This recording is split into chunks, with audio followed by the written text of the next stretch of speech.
জাহান্নামের চিৎকারে হাসরের ময়দান থরথর করে কাঁপতে থাকবে। আল্লাহকে বলবে, আল্লাহ বেনামাজি গুলো কই, বেপরদাওয়ালারা কোথায়, দাড়ি কামানেওয়ালারা কোথায়, গুনাহগারেরা আমার পেটে দেয়, আমি জাহান্নামের পেটে ক্ষুধা। আল্লাহ বলবেন, অপেক্ষা কর, জাহান্নাম বিচারটা করার পরে খানা দিব। মায়ার নবী বলেন, ও আয়েশা, এমন হালাত হবে হাসরের মাঠে, এমন কঠিন অবস্থা দেখে নবীরাও কান্না শুরু করবেন। আদম নবী কাঁদবেন, মুসা নবী কান্না করবেন, ঈসা নবী কান্না শুরু করবেন, সব নবীরা কান্না করবেন। আম্মা জান আয়েশা বলেন, ইয়া রাসূলুল্লাহ, সব নবীরা কান্না করবে, আপনি কি করবেন?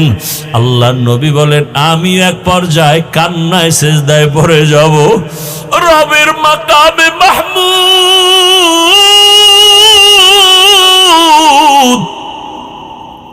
রবের সামনে আমি সিজদায় পড়ে কাঁদবো। মুসা নবী কাঁদবেন, নিজের চিন্তা উম্মতের চিন্তা ভুলে যাবেন। ঈসা নবী কাঁদবেন, নিজের চিন্তা উম্মতের ভুলে যাবেন। ইব্রাহিম নবী কাঁদবেন, নিজের জন্য উম্মতের ভুলে যাবেন।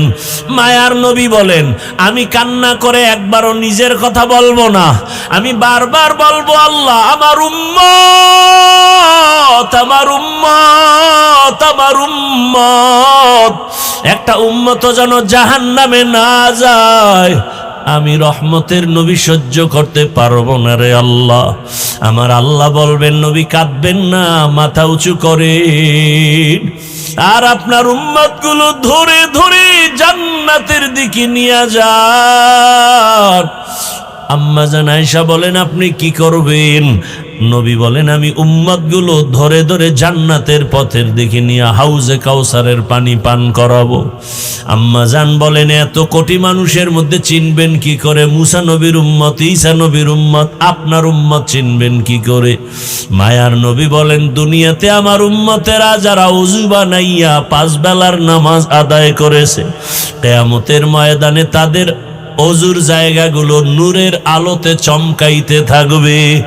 আমি দেখে দেখে আমার উম্মতগুলো হাউজে কাউসারের কিনারায় নিয়ে যাব। ওই সময় যদি বাবা ওযু ছাড়া বেনামাজি হাসরের ময়দানে উঠো, ও বেনামাজি বাবারা, দাড়ি কামানেওয়ালা বাবারা, বেপরদাওয়ালা বাবারা, মা বোনেরা, ও যুবকেরা, জীবনে তো গুনাহ কম করো নাই, আলেম ওলামার কথা মানো নাই, পীরের কথা মানো নাই, ওরে মের বড় মেজাজ গরম করে গুনাহ করেছো, মনের চাহিদা পূরণ করিয়া পার্কে দৌড়াইছো, সারা রাত মোবাইলে গুনাহ করেছো। পায়ে হাত রেখে বলি, আর গুনাহ করিও না বাবা, আল্লাহর কাছে ফিরে আসো, মনে মনে তওবা করো, আর ডাকো, হে আল্লাহ, জীবনে তো মনের আশা পুরাইয়া দাড়ি কম কাটলাম না, নামাজ কম সারলাম না, বেপরদায় কম চললাম না, আজকে থেকে তওবা করলাম। কোন দিন মরণ হবে জানা নাই, ঘুমের ভেসানায় মরণের লাশ, পানির মধ্যে গাড়ির নিচে মরণের লাশ, কোন দিন মৌতের বিছানা রেডি হয়ে যাবে বলা যায় না। আল্লাহকে বলো, হে আল্লাহ, আর দাড়ি কাটবো না, নামাজ ছাড়বো না, বেপরদায় চলবো না, মা বাবার সাথে বেয়াদবি করবো না, শিক্ষকের দোয়া নিয়া, মা বাবার দোয়া নিয়া, ওলামায়ে কেরাম পীর মাশায়েখের পরামর্শ নিয়া, নবীজির সুন্নতের আদর্শ অনুযায়ী জীবন চালাবো, আর গুনাহ করবো না। যার অন্তর তৈরি হয়ে গেছে, মুনাফিকি নাই, তওবার নিয়ত থাকলে দুটো হাত আল্লাহকে দেখাইয়া দাও। আয় আল্লাহ, হাতগুলো কবুল করে নেন, তওবা কবুল করে নেন। ও আমার বাবারা, বৃদ্ধ বাবাজিরা, ও যুবকেরা, পর্দার আড়ালের মা বোনেরা, 27 বছরের যুবকের হুঙ্কারে মক্কা কাঁপতেছে, বেঈমানের হৃৎপিণ্ড কম্পন শুরু হয়ে গেল। তোমার কত বছর বয়স? তুমি কি শোনো নাই? আমার রসুলকে সন্ত্রাসী বলে গালি দেয় একদল, তুমি কি শোনো নাই? এ জমিনে কাদিয়ানী নামের আল্লাহর বান্দারা আমার রসুলকে শেষ নবী মানে না, তুমি কি শোনো নাই? আমার নবীর ছবি অঙ্কন করে ব্যঙ্গ করে। তোমার অন্তরে যদি কম্পন হইতো, প্রতিবাদের রাস্তায় নেমে যাইতা আর একা একা তওবা করতা। বেঈমানেরা নবীরে গালি দিলে মনে সহ্য হয় না, আমি নবীর আশিক হইয়া দাড়ি কেটে রাসূলকে কেমনে কষ্ট দেই। তুমি আশিক, তুমি ভণ্ড, কিসের আশিক তুমি? আমার রাসূলের কলিজায় তুমি আঘাত দিবা? লিখে রাখো, স্বর্ণাক্ষরে লিখে রাখো, গোটা দুনিয়ার মুফতিদের কাছে ফতোয়া চাও, যারা দাড়ি কাটে আর ছাটে সকলের গুনাহ সমান, কবিরা গুনাহ। যতদিন পর্যন্ত তওবা না করবে কোনদিন একটা মোনাজাত কবুল হবে না। এবং 24টা ঘন্টার সেকেন্ডে সেকেন্ডে অল টাইম কবিরা গুনাহ, কবিরা গুনাহ, কবিরা গুনাহ, কবিরা গুনাহ। ও ঘুমাইয়া থাকলেও কবিরা গুনাহ লেখা বন্ধ নাই। তুমি আশিক, কিসের আশিক তুমি? তুমি বেঈমানের প্রতিবাদ করবা কখন? রাসূলের দুশমনের বিরুদ্ধে যুদ্ধ করবা কখন? তুমি নিজেই তো রাসূলের সুন্নতকে জবাই করতেছো। আল্লাহ হেদায়েত দান করুন। যুবক বাবারা, আমার রাসূলকে আমরা পাইনি, পাইছি? রাসূল আবার আমগো বয়ান দিতে আসবেন, সাহাবায়ে কেরাম আসবেন। সেই রাসূল আমাদের জন্য রেখে গেছেন তার সুন্নত। বলতো যুবক বাবারা, সেই রাসূলের সুন্নত পালন করবে হিন্দু ভাইরা, খ্রিস্টানেরা, ইহুদিরা? তোমরাই বলো কারা করবে? কি মুরব্বীরা বলেন? রাসূলের সুন্নত যা রেখে গেছেন আদর্শ, পালন করবে কারা? তো তুমি শেখ মুজিবের সৈনিক আর আদর্শ নিয়ে চিল্লাইলে, রাসূলেরটা লইয়া চিল্লাবা কবে? কেউ এরশাদ সাহেবের আদর্শের সৈনিক, কেউ জিয়াউর রহমান সাহেবের আদর্শের সৈনিক, কেউ আব্রাহাম লিঙ্কনের আদর্শের সৈনিক, কেউ শেখ মুজিবুর রহমানের আদর্শের সৈনিক। এরকম স্লোগান হয় না? তো রাসূলের আদর্শের সৈনিকের স্লোগান কবে? আল্লাহ হেদায়েত দান করুন। রাগ করতেছেন আমার কথাগুলো কি একটু কোরআন হাদিসের বাইরে যাইতেছে? বুঝার চেষ্টা করেন। আপনি জিয়াউর রহমান সাহেবের আদর্শের স্লোগান দেন, আমার কোনো আপনার সাথে যুদ্ধ নেই। কথা বুঝেন নাই? আমার রাসূলেরটা দিবেন না? আপনি একদিন স্লোগান দিয়ে রাস্তায় নামবেন না, আমরা জিয়ার সৈনিক, মুজিব সৈনিক বলে না? তা আপনি একদিন স্লোগানে নামবেন না, আমি রাসূলের সৈনিক? আমার রাসূলের বিরুদ্ধে যে কথা বলবে কল্লা ফালাইয়া দেব, সেই হিম্মত আসে না। কারণ আপনি নিজেই তো রাসূলের দরবারের অপরাধী আসামি। আফসোস, এ কথাগুলো কে বলবে? বলার লোক নাই, শোনার লোক নাই, বিরোধিতা করা লোকের অভাব নাই। এগুলো ওয়াজ হয় না, এ ওয়াজে এগুলো বলতে চাই না আমরা। মনে করি এগুলো বললে না জানি কে আবার বেজার হবে। আমার রাসূলের কথা বলবো না তো কার কথা বলবো? আমার রাসূলের আদর্শের কথা উম্মতকে বলবো না তো কার আদর্শের কথা বলবো? কেউ জিয়াউর রহমান সাহেবের আদর্শের কথা বলে, কেউ শেখ মুজিবের আদর্শের কথা বলে, আমি রাসূলের আদর্শের গান গাইতেছি। কেউ ডাকে আসো, আমরা জিয়ার আদর্শ বাস্তবায়ন করবো, আমরা জিয়ার সৈনিক। কেউ ডাকে আসো, আমরা মুজিব সৈনিক, মুজিবের আদর্শ বাস্তবায়ন করব। হাফিজুর রহমান আমি ডাকতেছি, আসো রাসূলের আদর্শ বাস্তবায়ন করব, আমরা রাসূলের সৈনিক।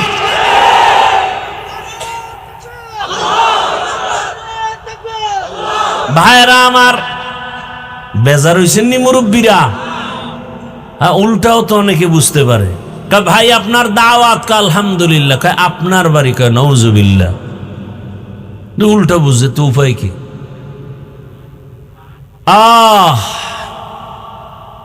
এরে নবীর আশিক, কোথায় নবীর সুন্নত? রাসূলের একটা সুন্নতের আমল যদি করো, আমার নবীর আদর্শ এত সুন্দর, রাসূল চ্যালেঞ্জ দিয়েছেন, নবীর আদর্শ যারা পালন করবে এদের ঈমানও যাবে না, সম্মানও যাবে না। মহামারী করোনায় দেখেন নাই, স্কুল বন্ধ, কলেজ বন্ধ, ভার্সিটি বন্ধ, চাকরি বন্ধ, ব্যবসা বন্ধ, দোকান বন্ধ, ফ্যাক্টরি বন্ধ, কিন্তু আল্লাহর রসুলের আদর্শের একটা মাদ্রাসাও বন্ধ হয় নাই।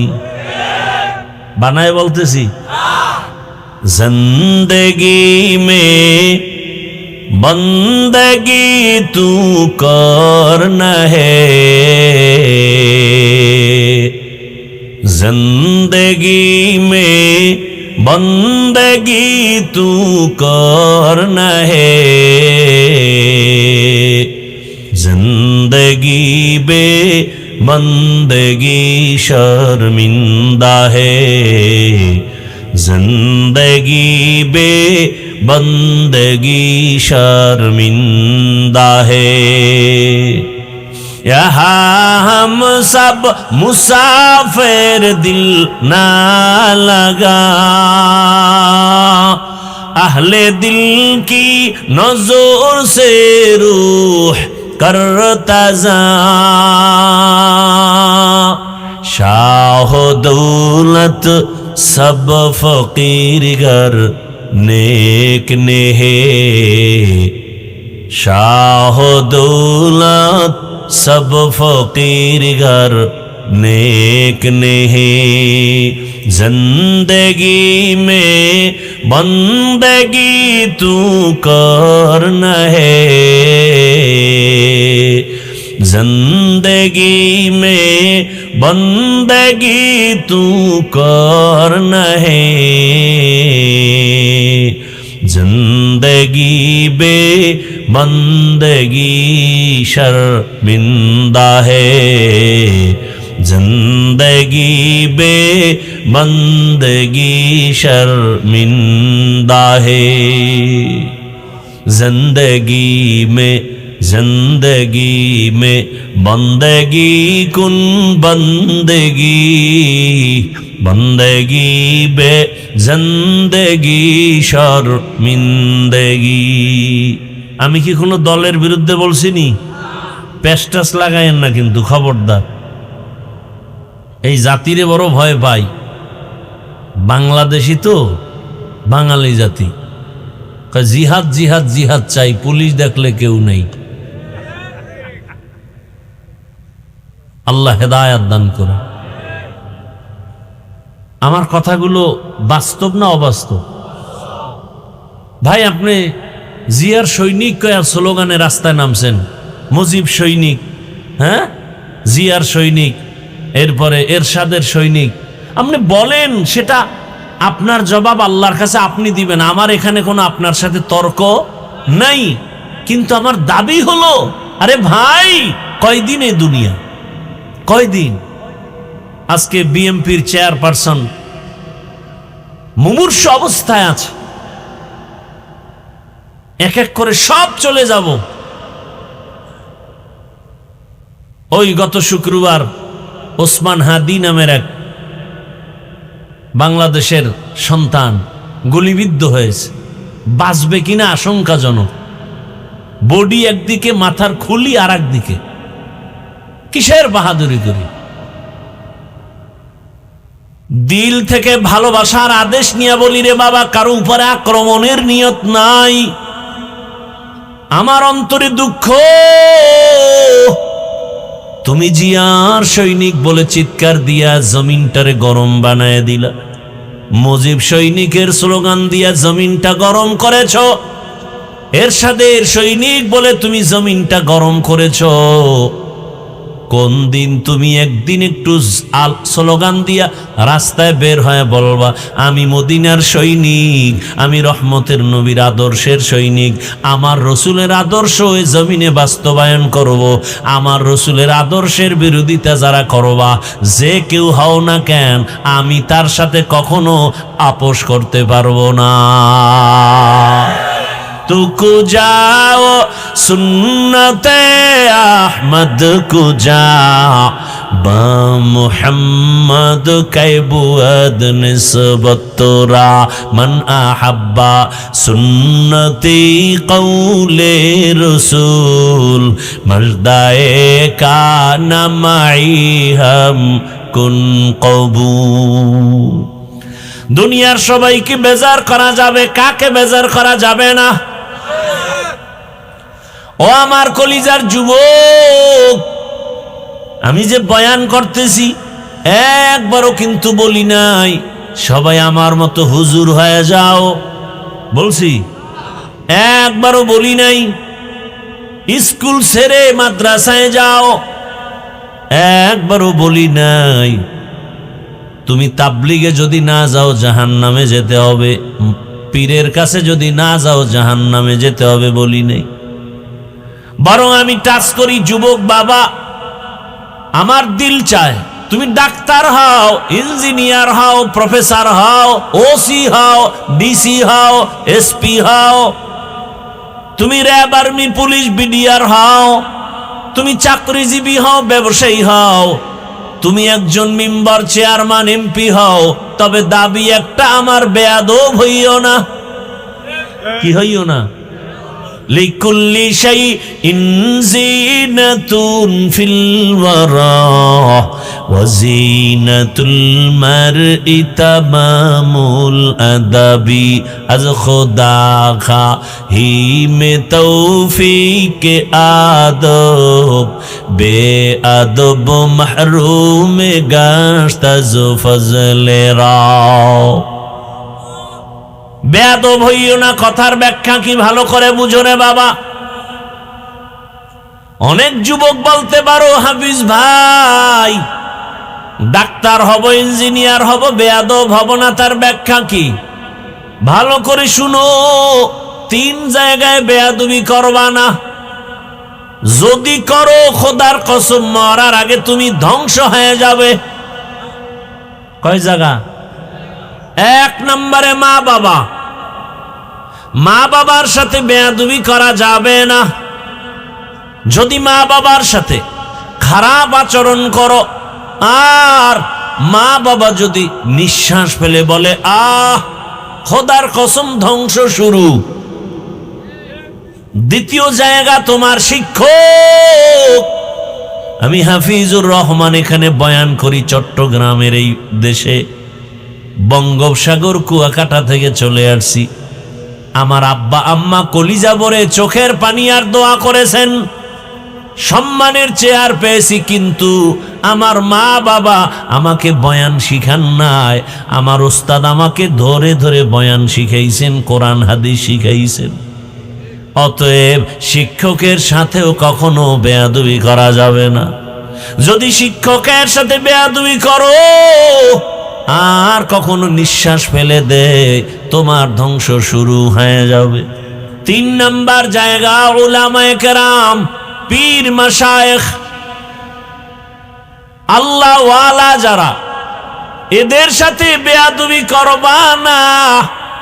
কারণ এদের একটাই কাজ, জমিনে দুনিয়ার সব আদম সন্তানগুলোকে জান্নাতি মানুষ বানাবেন, আদর্শওয়ালা বানাবেন। এ কারণে স্কুলে পড়ে মাথায় টুপি দিয়া স্কুলে যায়, নামাজ ছাড়ে না। কলেজে পড়ে ছেলেটা নামাজ বাদ দেয় না, রাস্তায় গাড়ি চালায়। তোমার লাইনের কত বাংলা লাইনের যুবক নামাজ ছাড়ে না।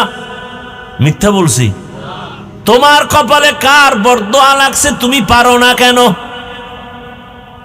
তোমার মতো জেনারেল লাইনের মানুষ র্যাব, আর্মি, পুলিশ, বিডিআর এর চাকরি করে নামাজ পড়ে, বলো তুমি পারো না কেন?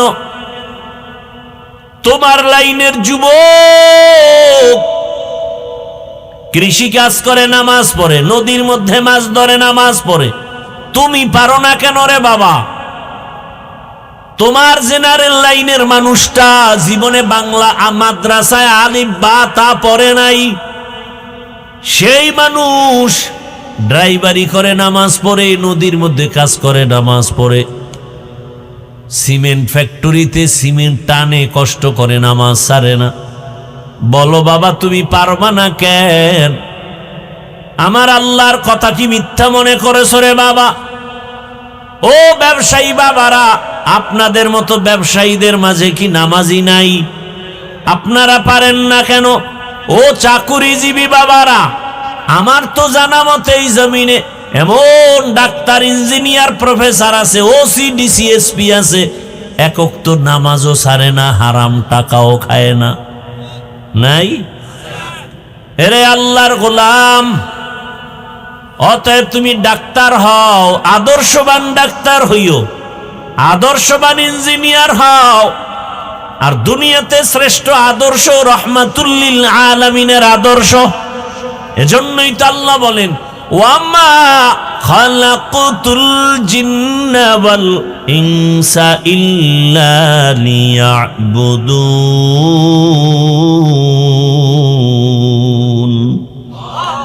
আল্লাহ তাআলা বলেন, এরে নবীর আশিক, আমি তোমাদেরকে দুনিয়াতে বানাইয়া পাঠাইছি একটা কাজের জন্য, আর কোনো কাজ নাই। কাজের নাম ইবাদত। আমরা অনেকে মনে করি জিকির করো, তাসবিহ পড়ো, মসজিদে যাও, ইবাদত শেষ হয় না। ইবাদত কি ভালো করে মনে রাখেন, জীবনের প্রতিটি মুহূর্তে আল্লাহর হুকুমকে বাস্তবায়ন করার নাম, মেনে চলার নাম ইবাদত।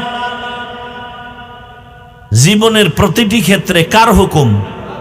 আল্লাহর হুকুম মেনে চলার নাম, বাস্তবায়ন করার নাম ইবাদত। এই ইবাদত করব কেন? করলে হবে রবের সাথে মোলাকাত, পুরস্কার হিসাবে পাবে তুমি জান্নাত।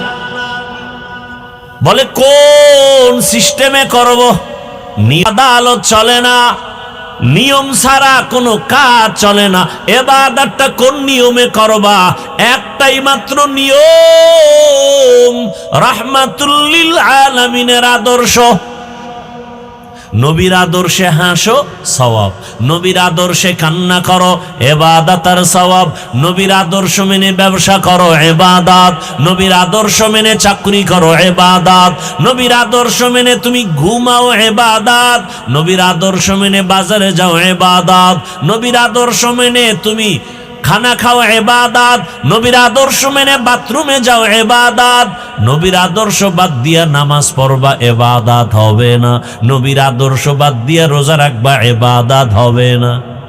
কথা বুঝেননি কিছু? এবার বুঝেন তো নবীর আদর্শের মূল্য কত। ভাইরা আমার, এই যে স্টেজের মধ্যে এক বোতল পানি, এই পানি পান করার জরুরত খালি আপনাদের না আমাদেরও? কথা বলেন না কেন? পানিটা পান করলে পিপাসা নিবারণ হবে, তবে ইবাদত বানাইয়া পান করো। বলে কেমনে? আহা, তুমি তো বোতলটা টান দিয়া ডান হাত দিয়া মুখাটা খুইলা বাম হাতে একটা টান মারবা, আধা লিটার নাই। আর আমি এই পানিটাই পান করব ডান হাতে 3 বারে। কয়বারে? সুন্নত আদায় হয়ে গেল, ইবাদত হয়ে গেল। মোনাজাতের পরে এখান থেকে সবাই বিদায় হবে, জুতা হাতে নিয়ে যাবে না পকেটে?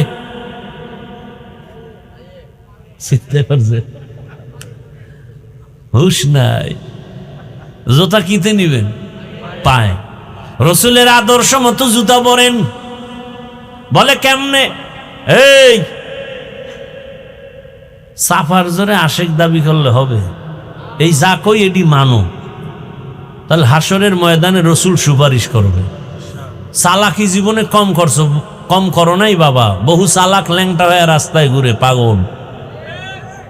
সব ছাড়ো, বাস্তবে রসুলের সুন্নতের মালা গলায় লাগাও।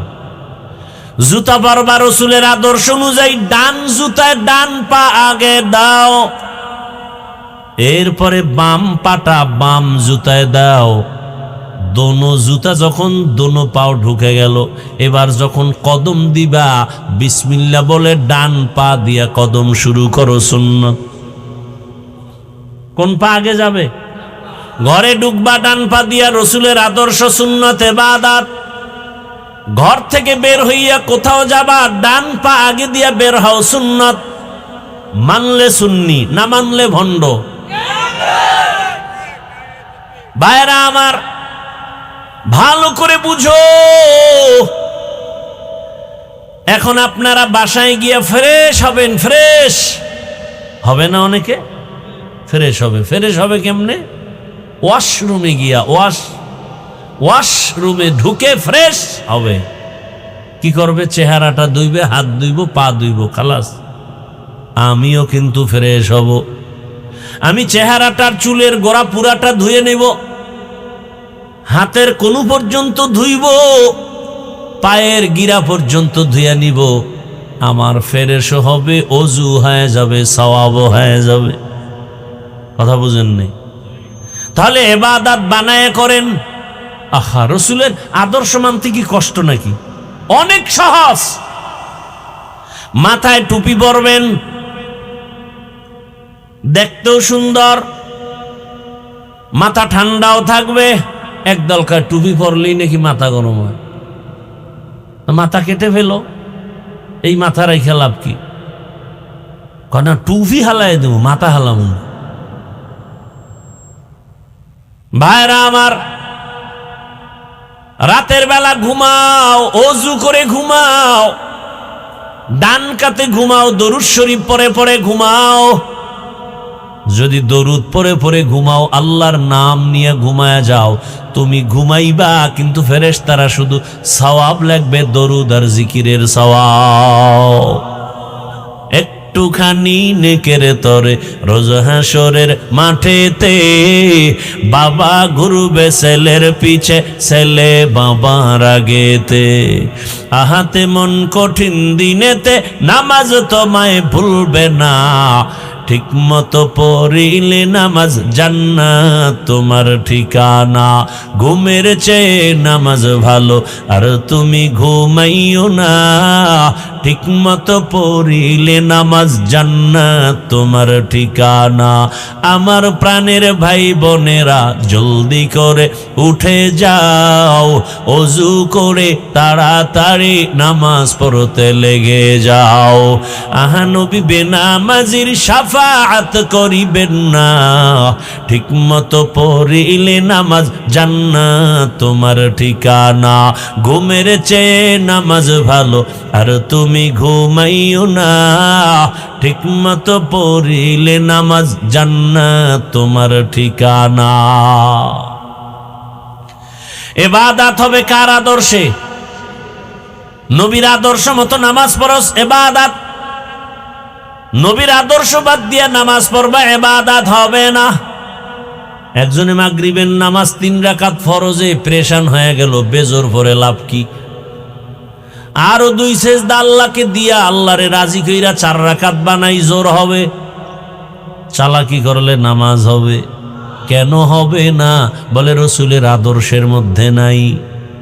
রসুলের আদর্শ ছাড়া তুমি যা করবা কোনোটার সওয়াব হবে না, ইবাদত হবে না।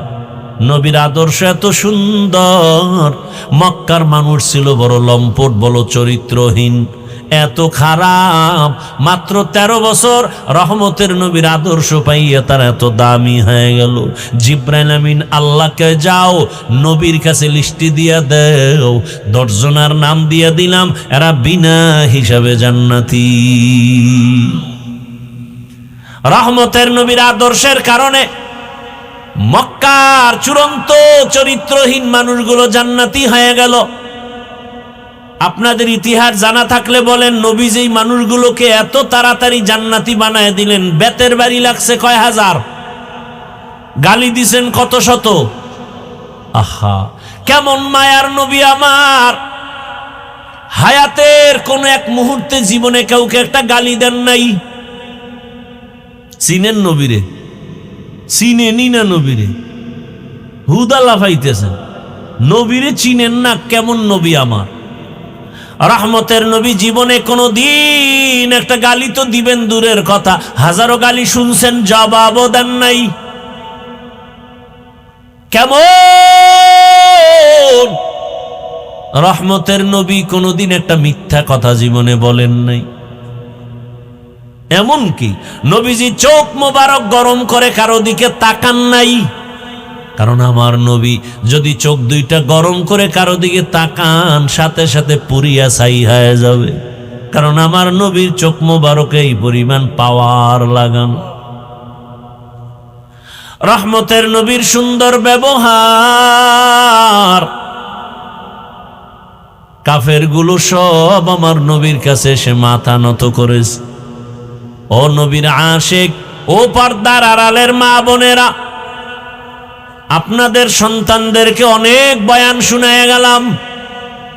আমি আপনাদেরকেও বলছি, মা, সন্তান আল্লাহ দান করেছেন। কত মানুষ বিবাহ করে সন্তান পায় না, কত জায়গায় দৌড়ায়, তদবির করে, ডাক্তার দেখায়, সন্তান হয় না।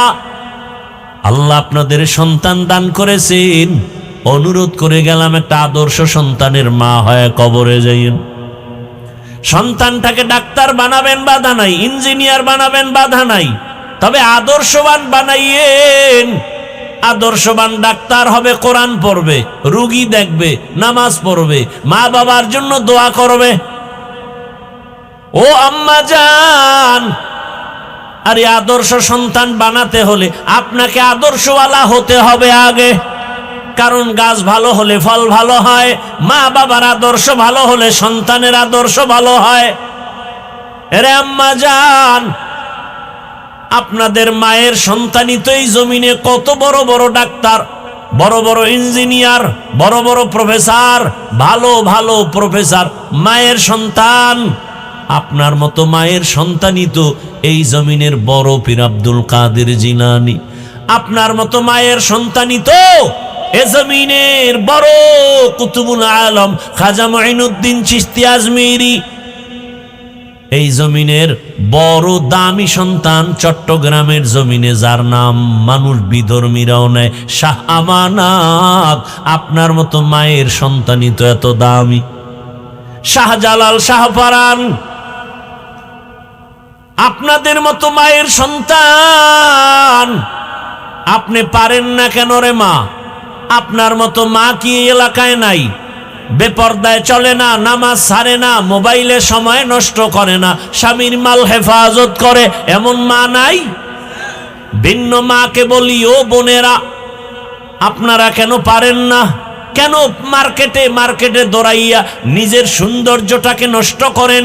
বেগানার নজর লাগাইয়া জীবনটা নষ্ট করেন, শরীরটা নষ্ট করেন? কেন মোবাইলে সময় নষ্ট করে গুনাহ করেন? আপনার সন্তানের উপরের অ্যাকশন যাবে, খবর আছে। আপনার ভবিষ্যৎ সন্তান খারাপ হবে। আপনার চরিত্র যদি ভালো না থাকে, সন্তানের আদর্শ ভালো হবে না রে মা। এখনো সময় আছে, আল্লাহর দরবারে তওবা করেন, মনে মনে ডাকেন আর বলেন, হে মালিক, জীবনে তো গুনাহ কম করি নাই, আমার গুনার খবরে দুনিয়ার কেউ জানে না। ও আল্লাহ, আর গুনাহ করব না রে মাওলা। গুনাহ নিয়ে নবীর দরবারে দাঁড়াইলে উপায় নাই। ও আমার কলিজার যুবক, আম্মা জান আয়েশা রাদিয়াল্লাহু আনহা বলেন, আমার হুজরায় রহমতের নবী বসে বসে কান্না করেন। আমি আয়েশা ভয় পেয়ে গেলাম, রহমতের নবী আমার হুজরায় বসে কান্না করেন কেন? নবীর কাছে আদবের সাথে জিজ্ঞাসা করলাম। রহমতের নবী বললেন, হে আয়েশা, হাসরের ময়দানের কথা মনে পড়ে গেছে। আমার গুনাহগার উম্মতের কি হালাত হবে? কিয়ামতের ময়দান এমন অবস্থা হবে, কেউ কারো পরিচয় দিবে না। উলঙ্গ অবস্থায় সব হাসরের ময়দানে দাঁড়াবে। সূর্যের গরমে জমিনটা তামা হয়ে যাবে। জাহান্নামের চিৎকারে হাসরের ময়দান থরথর করে কাঁপতে থাকবে। আল্লাহকে বলবে, আল্লাহ, বেনামাজি গুলো কই? বেপরদাওয়ালারা কোথায়? দাড়ি কামানেওয়ালারা কোথায়? গুনাহগারেরা আমার পেটে দেয়, আমি জাহান্নামের পেটে ক্ষুধা। আল্লাহ বলবেন, অপেক্ষা কর, জাহান্নাম বিচারটা করার পরে খানা দিব। মায়ার নবী বলেন, ও আয়েশা, এমন হালাত হবে হাসরের মাঠে, এমন কঠিন অবস্থা দেখে নবীরাও কান্না শুরু করবেন। আদম নবী কাঁদবেন, মুসা নবী কান্না করবেন, ঈসা নবী কান্না শুরু করবেন, সব নবীরা কান্না করবেন। আম্মা জান আয়েশা বলেন, ইয়া রাসূলুল্লাহ, সব নবীরা কান্না করবে, আপনি কি করবেন? আল্লাহর নবী বলেন, আমি এক পর্যায়ে কান্নায় সিজদায় পড়ে যাব। রবের মাকামে মাহমুদ,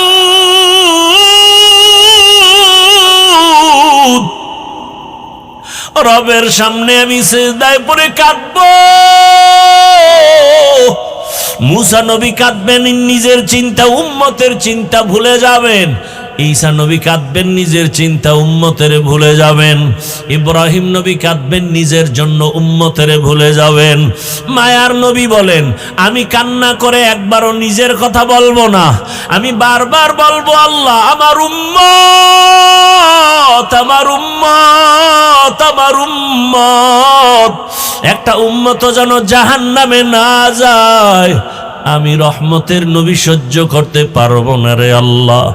আমার আল্লাহ বলবেন, নবী কাঁদবেন না, মাথা উঁচু করেন, আর আপনার উম্মতগুলো ধরে ধরে জান্নাতের দিকে নিয়ে যান। আম্মা জান আয়েশা বলেন, আপনি কি করবেন? নবী বলেন, আমি উম্মতগুলো ধরে ধরে জান্নাতের পথের দিকে নিয়ে হাউজে কাউসারের পানি পান করাবো। আম্মা জান বলেন, এত কোটি মানুষের মধ্যে চিনবেন কি করে মুসা নবীর উম্মত, ঈসা নবীর উম্মত, আপনার উম্মত চিনবেন কি করে? মায়ার নবী বলেন, দুনিয়াতে আমার উম্মতেরা যারা ওযু বানাইয়া 5 বেলার নামাজ আদায় করেছে, কিয়ামতের ময়দানে তাদের অজুর জায়গাগুলো নূরের আলোতে চমকাইতে থাকবে। আমি দেখে দেখে আমার উম্মতগুলো হাউজে কাউসারের কিনারায় নিয়ে যাব। ওই সময় যদি বাবা অজু ছাড়া বেনামাজি হাসরের ময়দানে উঠো, ও বেনামাজি বাবারা, দাড়ি কামানেওয়ালা বাবারা, বেপরদাওয়ালা বাবারা, মা বোনেরা, ও যুবকেরা, জীবনে তো গুনাহ কম করো নাই, আলেম ওলামার কথা মানো নাই, পীরের কথা মানো নাই, ওরে মের বড় মেজাজ গরম করে গুনাহ করেছো, মনের চাহিদা পূরণ করিয়া পার্কে দৌড়াইছো, সারা রাত মোবাইলে গুনাহ করেছো। পায়ে হাত রেখে বলি, আর গুনাহ করিও না বাবা, আল্লাহর কাছে ফিরে আসো, মনে মনে তওবা করো, আর ডাকো, হে আল্লাহ, জীবনে তো মনের আশা পুরাইয়া দাড়ি কম কাটলাম না, নামাজ কম সারলাম না, বেপরদায় কম চললাম না, আজকে থেকে তওবা করলাম, কোন দিন মরণ হবে জানা নাই। ঘুমের ভেসানায় মরণের লাশ, পানির মধ্যে গাড়ির নিচে মরণের লাশ, কোন দিন মৌতের বিছানা রেডি হয়ে যাবে বলা যায় না। আল্লাহকে বলো, হে আল্লাহ, আর দাড়ি কাটবো না, নামাজ ছাড়বো না, বেপরদায় চলবো না, মা বাবার সাথে বেয়াদবি করবো না, শিক্ষকের দোয়া নিয়া, মা বাবার দোয়া নিয়া, ওলামায়ে কেরাম পীর মাশায়েখের পরামর্শ নিয়া, নবীজির সুন্নতের আদর্শ অনুযায়ী জীবন চালাবো, আর গুনাহ করবো না। যার অন্তর তৈরি হয়ে গেছে, মুনাফিকি নাই, তওবার নিয়ত থাকলে দুটো হাত আল্লাহকে দেখাইয়া দাও। আয় আল্লাহ, হাতগুলো কবুল করে নেন, তওবা কবুল করে নেন, তওবার উপরে মজবুত হইয়া চলার মতো তৌফিক দান করেন, আমিন। আলহামদুলিল্লাহি রাব্বিল আলামিন, ওয়াসসালাতু ওয়াসসালামু আলা সাইয়্যিদিল আমবিয়া ওয়াল মুরসালিন ওয়া আলা আলিহি ওয়া আসহাবিহি আজমাইন। ইয়া আরহামার রাহিমিন, ইয়া আরহামার রাহিমিন, ইয়া আরহামার রাহিমিন, রব্বিরহামহুমা কামা রব্বায়ানি সগীরা। আল্লাহুম্মা ইন্নাকা আফুউন কারীম তুহিব্বুল আফওয়া ফা'ফু আন্না। আল্লাহুম্মা ইন্না নাসআলুকা রিযাকা ওয়াল জান্নাহ ওয়া নাউযু বিকা মিন সাখাতিকা ওয়ান নার। আল্লাহুম্মা ইন্না নাউযু বিকা মিনাল বারাসি ওয়াল জুনুনি ওয়াল জুযামি ওয়া সাইয়্যিল আসকাম। দয়াময় রব্বুল আলামিন, আমরা গুনার বোঝা নিয়ে হাজির হয়েছি, বাড়িওয়ালাদের দরজা বন্ধ হয়ে গেছি, আপনার রহমতের দরজা খোলা। আয় আল্লাহ, শয়তানের ধোকায়, নফসের ধোকায় পড়ে গুনাহ করেছি, গুনাহের কারণে আমার হাত না পাক, চোখ না পাক, জিহ্বা না পাক, অন্তর না পাক। আয় আল্লাহ, তওবার নিয়ত করেছি, আর গুনাহ করব না, আর দাড়ি কাটবো না, নামাজ ছাড়বো না, বেপরদায় চলবো না, মা বাবার সাথে বেয়াদবি করব না, মা বাবার দোয়া, শিক্ষকের দোয়া, উলামায়ে কেরাম, পীর মাশায়েখের দোয়া নিয়া নবীজির আদর্শ মেনে চলবো। আমাদের তওবা কবুল করে নেন, তওবার উপরে মজবুত হইয়া চলার তৌফিক দান করেন, গুনাহগুলো মাফ করে দেন, সুন্নাত ওয়ালা ইজ্জতের জীবন দান করেন। আয় আল্লাহ, নবীজির রওজায় গিয়া সালাম দেওয়ার তৌফিক দান করেন, বাইতুল্লাহর জিয়ারতের জন্য কবুল করে নেন। আয় আল্লাহ, সারা দুনিয়াবাসীকে মাফ করে দেন। আয় আল্লাহ, প্রবাসীদেরকে হেফাজত করেন, বাংলাদেশ ইসলামের জন্য কবুল করে নেন, ওলামা মাশায়েখদের এখন এক বানায় দেন। আয় আল্লাহ, মুখালিফের মুওয়াফিক বানায় দেন, বাতিলের মোকাবেলায় বিজয় দান করেন। আয় আল্লাহ তাআলা, যারা ব্যবসা করে, চাকরি করে, কামাই রুজি ব্যবসায় হালাল ভাবে বরকত দান করেন, অভাব দূর করে দেন, ঋণ আদায়ের ব্যবস্থা করে দেন। আয় আল্লাহ, ঘরে ঘরে সুন্নতের আমল চালু করে দেন, নবীজির আদর্শওয়ালা জীবন দান করেন।